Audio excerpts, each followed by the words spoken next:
Hey, so in this video, I'm going to be going over some of the basics when it comes to graphing quadratic functions on the TI83 and the TI84 graphing calculators. I'm using a TI84 plus CE. This function's the exact same as all those other calculators, except for like the Nspire or the pretty advanced ones. This tutorial should be just fine for the 83s and 84s. First, you're going to want to turn it on. The power button is at the bottom left. And if you want to graph a function, you're going to want to go to the y equals menu at the top left there. Now, if you ever want to get out of this menu, there's two ways you can do this. You can first select quit, and to get quit, you have to hit second and then the mode button, which will get you back to that main screen. Or you can do what I did for years before I just realized you could hit the quit button. You could just turn it off and turn it back on, and it takes you right back there. But we want to be on the y equals menu. And today we're going to be graphing the function y equals negative 1/2 x squared plus x plus 4. I chose this function specifically because it allows me to show you some things that could go wrong if you're not careful, and just some good habits I recommend that you use. And we're also going to go over how to find the vertex, the y-intercept, and the x-intercepts in this video. And of course, if you understand basic quadratic functions, you'll know that this is in standard form. We already know the y-intercept. However, I'm going to show you how you can find it using the calculator, just in case you're given something in factored form or in vertex form. So first thing you want to do, and this is already done for us, but you're going to want to make sure that your function is set up so y is all by itself on one side of the equation, just like that. So you can see, oh, there's a random multiplication sign there. We're gonna just write out the operations for that function in order. Now, as a good habit, I recommend whenever you have fractions inside of a function like that, I recommend embedding them in brackets. I tend to overuse brackets, but I think that's a pretty good habit. So I'm gonna first introduce a bracket. And since it's negative 1/2, we're going to want to have a negative sign. Now, a very common mistake that people make is they use the minus sign instead of this little integer symbol at the bottom of the calculator. You want to use the negative sign at the bottom for this. The calculator is quite picky when it comes to this. Luckily, that's an easy thing to address. Now, if you're ever inputting like an actual minus sign, you can use the minus sign. For example, if you wanted to do x minus 2, that's totally fine, because if you use the negative sign, I'm pretty sure the calculator would interpret that as x times negative 2, which would get you the wrong thing. So it's pretty good to get in the habit of knowing when to use this and when to use that. But we want 1/2, so we're going to do negative 1 divided by 2. Always close your bracket whenever you open one, and there we go. That's the coefficient for our x squared term. This button right here that I've already used once in this video, this will allow you to create a variable, xt, theta, and it's the button that gets you x. It's a very, very common button to use when you're in the y equals screen. We'll want to square it, so the squared button is over here. Alternatively, you could just create an exponent using this up arrow button here that introduces an exponent, and you can hit squared. So if you're ever working with cubic functions or anything higher than degree 2, you can use that function. Just on this particular calculator, you're going to want to use the arrow to get out of the exponent afterwards. We'll finish putting the rest of the function, so plus x plus 4. Once your function is ready to go, and as you can see, you can actually put multiple functions on the same axes if you want, but once you're ready to go, you're going to want to hit the graph button. And as you can see, the last person that used this calculator, which was me, had a unusual window setting. And that's the first thing I want to talk about in this video. The first major thing is the window setting. So as you can see, the minimum value, the maximum value for x, the minimum value, the maximum value for y that we see are pretty unusual. If you ever want to reset your window to the standard negative 10 to 10, you're going to go to the zoom menu, and you're going to want to go down to Z standard. This just resets everything to standard.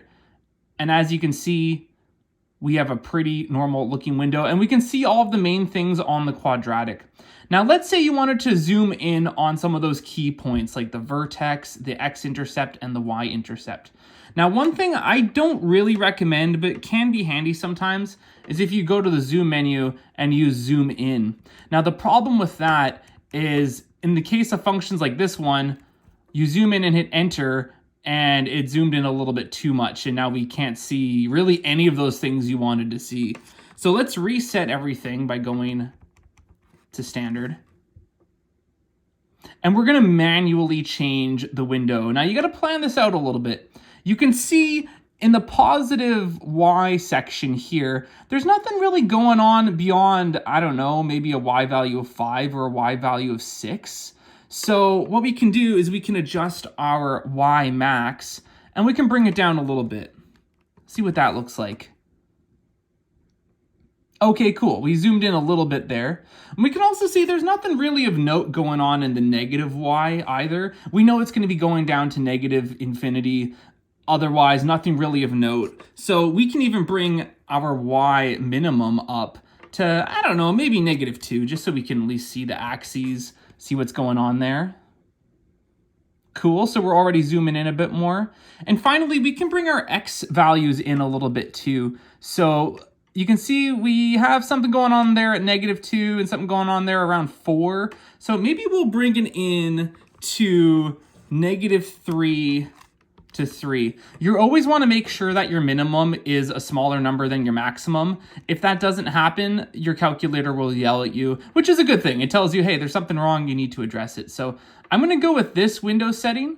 Now the X scale and the Y scale, that's just telling you how frequent those little ticks are showing up in the graph. Right now there's a tick every 1. Oh, I went a little too far in.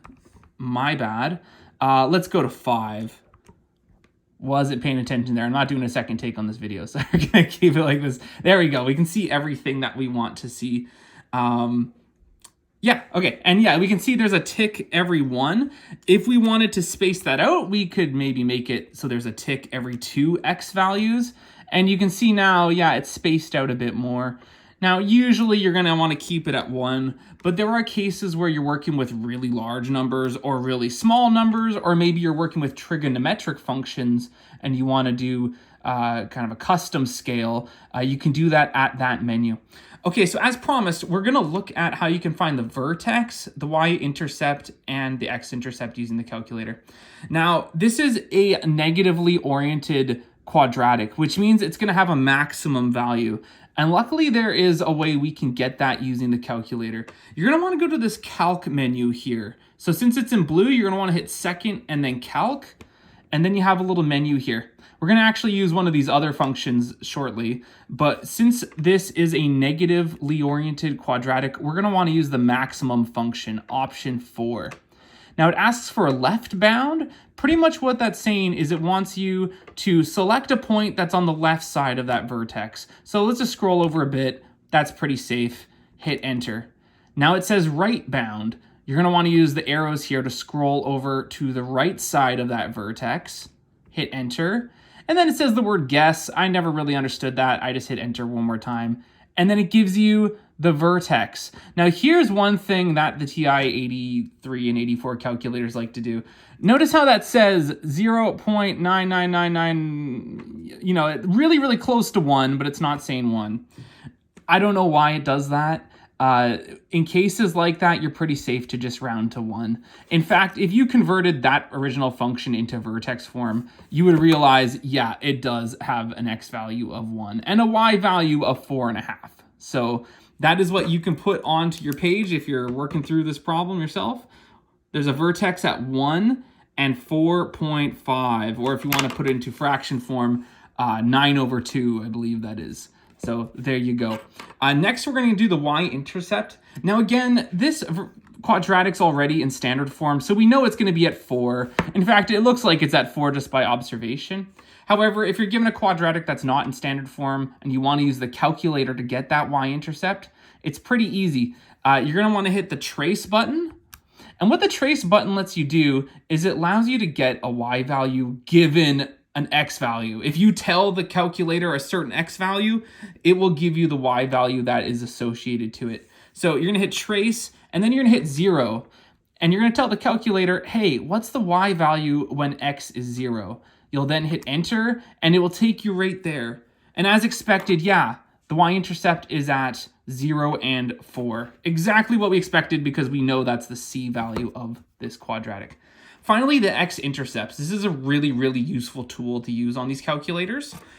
You're going to want to go back to the calc menu. So you're going to go second, and then trace, so you get the blue calc, right? It lines up with the colors, right? If it's in green, you'll use alpha. If it's in blue, you'll use second. And we're gonna go to 0. Now 0 is a little bit weird. It does the left bound and right bound thing again. And you're gonna have to do this separately for the 2 x-intercepts. This quadratic has 2 of them. So you're gonna wanna scroll to the left side of that x-intercept, which in this case is below the x-axis, and you'll hit enter. Then ask for the right bound once again. You're gonna scroll above the x-axis, in this case, the right side of that x-intercept, and if you want to think of it that way, hit enter. It says guess again, you just hit enter one more time, and then it tells you you have an x-intercept at -2 and 0. And x-intercepts always have a y value of 0. I also didn't write my y-intercept on my little page here. I'm just gonna quickly get caught up on that. There we go. And we still have one more x-intercept to find. So once again, we're gonna hit second, calc. We're gonna go to 0 once again. We're gonna scroll all the way over here. And the left bound on this x-intercept is now above the x-axis. So we're gonna hit enter above it. We're gonna hit enter below for the right bound. When it says guess, you just hit enter one more time. And it takes us to 4 and 0. So this quadratic function has 2 x-intercepts. One is at -2 and 0. The other one is at 4 and 0. There's a lot more I could cover about this calculator. I just wanted to go over some of the basics. I wouldn't be surprised if I end up making a part 2 and go over a few other things. But there are the basic things you need to know when graphing quadratic functions on the TI83 and TI84 calculators. Thanks for watching.